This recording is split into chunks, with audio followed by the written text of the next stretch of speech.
आज से 71 वर्ष पहले 26 नवंबर 1949 को भारत के लोगों ने यह तय किया था कि यह देश संविधान के हिसाब से चलेगा, किसी आसमानी धार्मिक किताब या किसी व्यक्ति की इच्छा के अनुसार नहीं। पर क्या यह देश पूरी तरह से संविधान की भावना के अनुरूप चल रहा है? संविधान ही भारत के लोकतंत्र की आत्मा होगा, ये परिकल्पना करने वाले किसी एक पार्टी के लोग नहीं थे, बल्कि जिस संविधान सभा ने आज ही के दिन भारत के नए संविधान को स्वीकार किया था, उसमें 6 अलग अलग पार्टियों के लोग थे, जिनमें कांग्रेस भी थी, कम्युनिस्ट पार्टी ऑफ इंडिया भी थी, अकाली दल भी था, शेड्यूल्ड कास्ट फेडरेशन और यूनियनिस्ट पार्टी भी शामिल थी। इन सभी पार्टियों के नेता अलग अलग विचारों के थे। इन सब की देश को लेकर के सोच भी अलग अलग थी, लेकिन फिर भी इन सब लोगों ने तय किया कि यह देश किसी एक व्यक्ति या परिवार के विचारों पर नहीं, बल्कि संविधान के मुताबिक चलेगा। संविधान सभा द्वारा भारत का संविधान स्वीकार किए जाने से पहले एक दिन 25 नवंबर 1949 को डॉक्टर भीमराव अंबेडकर ने इस सभा में अपना आखिरी भाषण देते हुए कहा था कि संविधान कितना भी अच्छा हो, मगर इसका इस्तेमाल करने वाले लोग बुरे होंगे तो यह बुरा साबित होगा, और अगर संविधान बुरा है पर इसका इस्तेमाल करने वाले अच्छे लोग होंगे तो संविधान भी अच्छा होगा। लेकिन 71 साल बाद हमारा देश एक ऐसे मोड़ पर आकर के खड़ा है जहां संविधान की प्रति हाथ में लेकर लोकतंत्र बचाने की कसम खाने वाले नेता संसद भवन में होने वाले संविधान दिवस कार्यक्रम में ही हिस्सा लेने से मना कर देते हैं। आज प्रधानमंत्री नरेंद्र मोदी और उनकी सरकार का विरोध करने के नाम पर देश की ज्यादातर विपक्षी पार्टियों ने इस कार्यक्रम में हिस्सा नहीं लिया। ये नेता भूल गए कि भारत में विपक्ष को जो शक्ति हासिल है वो भी इसी संविधान की देन है। ये लोग भूल गए कि संविधान सभा में शामिल नेताओं के भी विचार आपस में मेल नहीं खाते थे, लेकिन इसके बावजूद उन नेताओं ने देश के लिए एक ऐसा संविधान तैयार किया जिसमें हर समस्या का हल छिपा है। भारत के संविधान की प्रस्तावना की शुरुआत ही होती है हम भारत के लोग। यहां हम शब्द पर ध्यान दीजिए,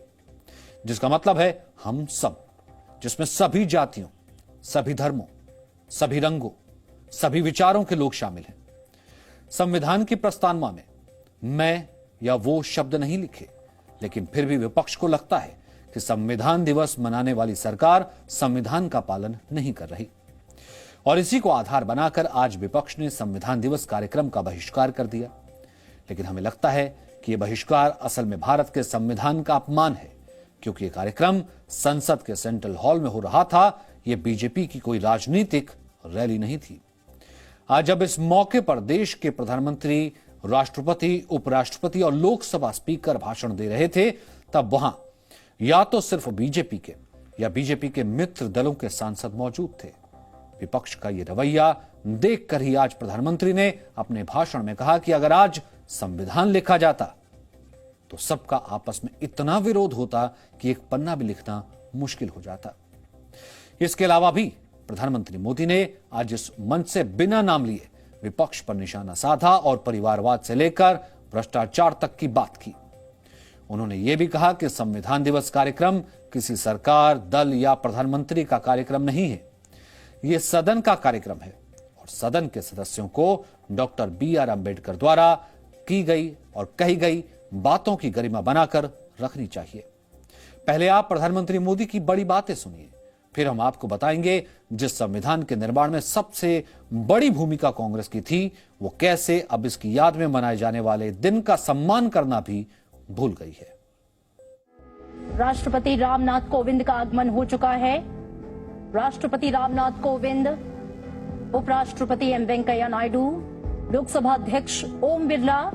प्रधानमंत्री नरेंद्र मोदी, तमाम गणमान्य लोग संसद के केंद्रीय कक्ष की ओर प्रस्थान करते हुए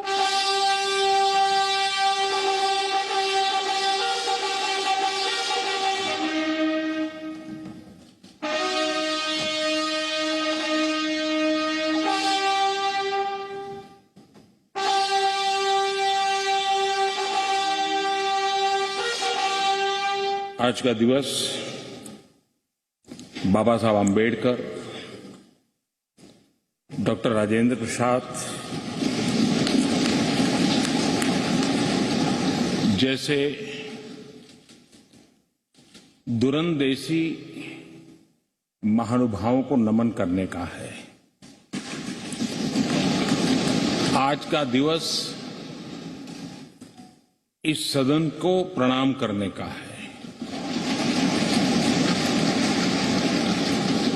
क्योंकि इसी पवित्र जगह पर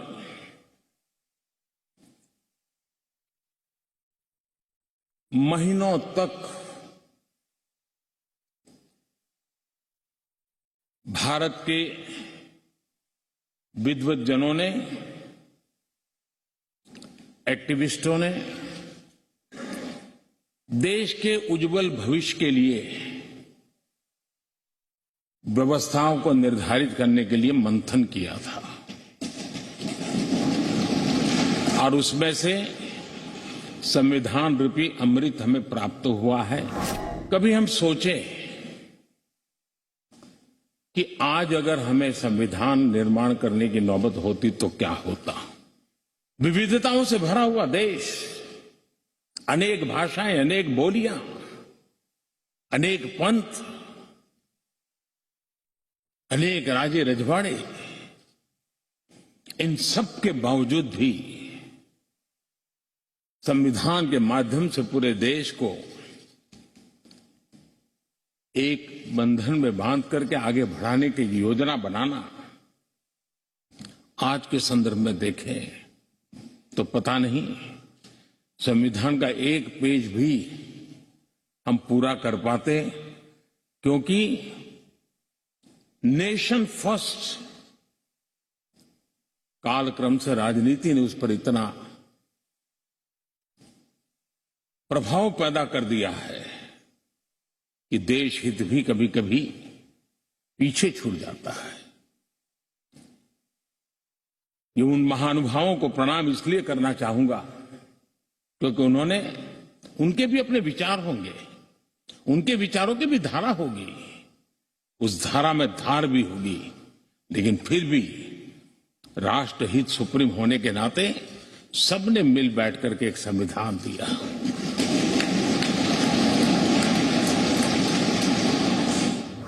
जब राजनीतिक दल अपने आप में अपना लोकतांत्रिक कैरेक्टर खो देते हैं, जो दल स्वयं लोकतांत्रिक कैरेक्टर खो चुके हो, वो लोकतंत्र की रक्षा कैसे कर सकते हैं।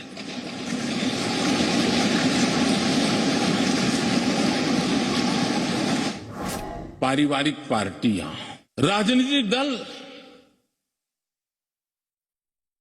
Party for the family, party by the family,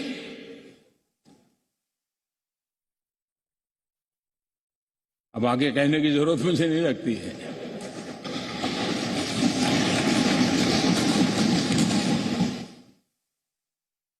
Kashmir से कन्याकुमारी हरी राजनीतिक दलों की तरफ देखिए, ये लोकतंत्र की भावना के खिलाफ है। संविधान हमें जो कहता है उसके विपरीत है। और जब मैं ये कहता हूं कि पारिवारिक पार्टियां, इसका मतलब मैं ये नहीं करता हूं कि एक परिवार में से एक से अधिक लोग राजनीति में ना आए। जी नहीं, योग्यता के आधार पर, जनता के आशीर्वाद से किसी परिवार से एक से अधिक लोग राजनीति में जाएं,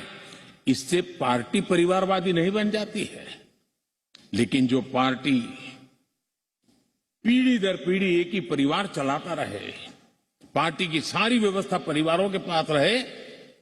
वो लोकतंत्र, स्वस्थ लोकतंत्र के लिए सबसे बड़ा संकट होता है।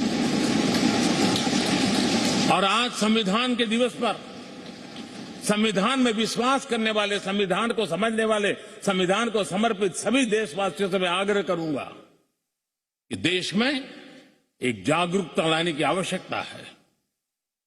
जापान में एक प्रयोग हुआ था। जापान में देखा गया कि कुछ ही पॉलिटिकल फैमिली ही व्यवस्था में चल रहे हैं, तो किसी ने बीड़ा उठाया था कि वो नागरिकों को तैयार करेंगे और पॉलिटिकल फैमिली के बाहर के लोग निर्णय प्रक्रिया में कैसे आए और बड़ी सफलतापूर्वक 30-40 साल लगे, लेकिन करना पड़ा। लोकतंत्र को समृद्ध करने के लिए हमें भी हमारे देश में ऐसी चीजों की ओर जाने की आवश्यकता है, चिंता करने की आवश्यकता है। हमारे यहां भ्रष्टाचार, क्या हमारा संविधान भ्रष्टाचार को अनुमति देता है? कानून है, नियम है, सब है, लेकिन चिंता तब होती है कि जब न्यायपालिका ने स्वयं ने किसी को अगर भ्रष्टाचार के लिए घोषित कर दिया हो, भ्रष्टाचार के लिए सजा हो चुकी हो, लेकिन राजनीतिक स्वार्थ के कारण उसका भी महिमा मंडन चलता रहे, भ्रष्टाचार को नजरअंदाज करके सिद्ध हुई हकीकतों के बावजूद भी जब राजनीतिक लाभ के लिए